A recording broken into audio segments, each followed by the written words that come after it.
Global happenings today. We communicate. We analyze global news.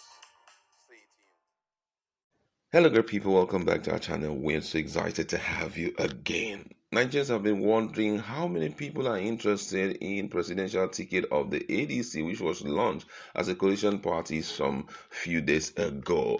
We know some few hands, the likes of Atiku, Abubakar, Peter Obi, and Meiji, but somehow the former chairman who had willfully handed over the party to this strong coalition has decided to spell out those who are overly interested in it. But don't forget that most of these guys have not yet thrown in their towel, that's the comment letter, to their parties. Reason best known to them, possibly if at the end of the day it fails, they will come back to their individual party. But first of all, let's get to hear what the ex-chairman, that's former ADC chairman, have to say about the 7 coalition leaders pushing to contest against Bola Ahmed Tinubu. Let's dive into details of the news.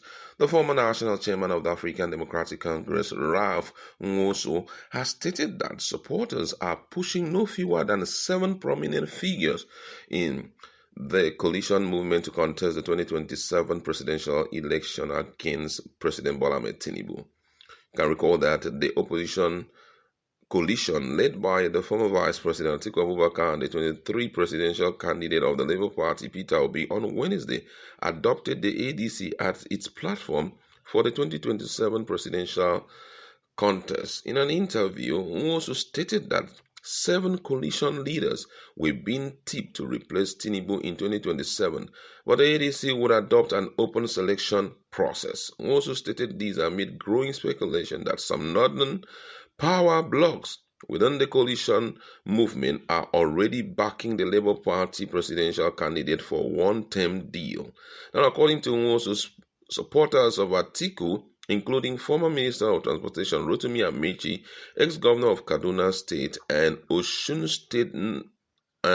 State, Nasir El-Rufai and Ralph Arigbosola, respectively, as well as those of Oyo State 2023 ADC governorship candidate Bamidele Ajadi, were all rooted for their respective leaders to support Tinubu. He explained that as the coalition movement gathered momentum, supporters of the presidential hopefuls were holding engagement even as the People's Democratic Party, PDP, and the All Progressive Congress, APC, continue to lose their membership base to the ADC. In his words, he says, "We all have the right of expression, and as far as the coalition is concerned, everybody is important, and that is the beauty of the new party we are growing. There are some people who want Arigbosola to run.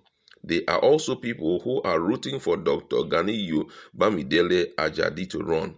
There are also people rooting for Amechi to run. There are also those calling for Atiku to run. El-Rufai also has his own plan. Even Sule Lamido is also running. I have been part of the coalition conversation and I know the personalities that are interested in running. So I am telling you from the inside, even the old ADC may be backing Ajadi. That tells you it is free, and that is the democracy. But the selection process will be open and transparent. People are working together and having conversations. So we will gradually start to see the leadership in each person. The real model will start to create a new Nigeria and African renaissance that all of us are interested in. As I have said, it's beyond politics and power. It is to rescue Nigeria from ICU to global reckoning. This is a big coalition. What we have built within the short time of coming together is bigger than any political party in Nigeria. Already 95% of the PDP has collapsed into our party with all their network and grassroots stuff. For the APC, over 35% of their membership is collapsing into this movement. The Labour Party is seeing over 80% coming to us. Wow, this is getting very, very interesting, I must say. But then also, sources within the coalition have further revealed that party leadership has begun taking actions on the matter. That's the matter of who is going to be the lead person. Adding that the Independent National Electoral Commission released the 2027 election timetable, the ADC will activate the structure to facilitate mass defection and formal membership. Some days ago, I could still remember that they opened an opportunity for people to start registering online, but I don't know what happened. I think the bandwidth of the ADC website was not strong enough to contain the people, but from all indication, there's a pointer to the fact that Nigeria should be expecting so much. Right now, party leaders across board are hitting the ground running, so that when INEC releases election timetable, and we'll start experiencing,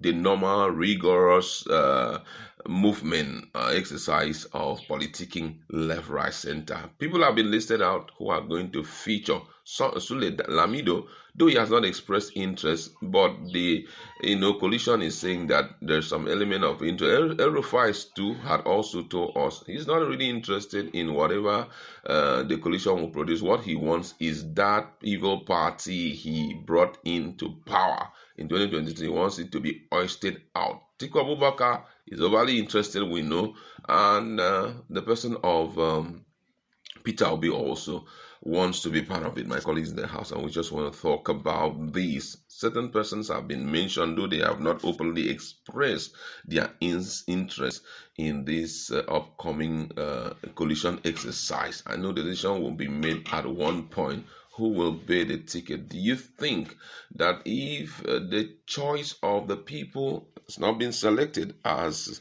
the coalition or the ticket bearer for ADC, it will also lead to the implosion of ADC? That's definitely the fear of most Nigerians. That's also the wishful prayers for APC members, especially those who are hopeful that the 2027 will go to APC again. The truth be told, some of these politicians can be very selfish, just like Yusuf Dati, the former VP of Labour Party for 2023 election, said, and it's quite very apt. He said something, he said, look, who is going to be the Tinubu? Who is going to be the Buhari? The Tinubu is that person who sacrificed 8 years, where Bola Ahmed Tinubu saw the fact that it was turn of the North, and there's no need trying to drag the powers, knowing fully well that divided they cannot beat PDP then. So he collapsed his own structure, supporting Buhari, with the arrangement and agreement that power will be handed over to him. That was why he said Emilio come when it was time. Now, who is that person that would collapse his power right now, knowing fully well the stakes are high? Would it be an Atiku, or would it be a Peter Obi? But let's look at it using the analogy and this case study of what Bola Ahmed Tinubu did then and now. Now, if you check what Bola Ahmed Tinubu did, he didn't have the mandate of the people. Buhari did then. Single-handedly, Buhari was able to bring 8 to 12 million voters single-handedly from the North. They loved him, and it was the turn of the North, so it was just common sense for Tinubu to collapse the structure. There's no need going against it. We won't win PDP divided. Looking at the scenario, bringing it to reality now, would Atiku Abubakar be willing to collapse the structure for Peter Obi, knowing fully well that it's the tone of the South? Coming out against the South will not make sense. A whole lot of Nigerians, all we can need to do is to sing that mantra, Inyendeba, it's the turn of the South. We all know that the contest. And before we say who goes there, Atiku again will lose. I'm not trying to demarket him, I'm only just saying the reality on ground. I also respect that unconstitutional or unwritten constitution about rotation of power. Okay, so will Atiku be willing to collapse his own structure for Peter Obi, who has the people's mandate already, who has the love of the people, and see how they will win effortlessly? But I also know that Atiku Abubakar have sworn in his spirit, in his soul, and in his body that he must go for presidency. Even if he's going to be a serial loser on this, he would still do it. And at the end of the day, he will cost everybody that ticket. So if eventually he doesn't get the ticket, you just know that Atiku Abubakar will scatter the place. As in, he will just leave. And a whole lot of his supporters will go with him. And I also personally know that if Peter Obi does not get the ticket, even if he wants to go for vice, his supporters will not support him. So before you know it, he found himself going out to another party. So with the divided house, APC has the day. So it's just a case of them, once they get their united front right, then APC have a contention. But if they don't, then let's be welcoming Bola Ahmed Tinubu for 2027 already. Okay, so which means it's going to be a case of signing some documents that if you lose, you have to still stay back and support the other person.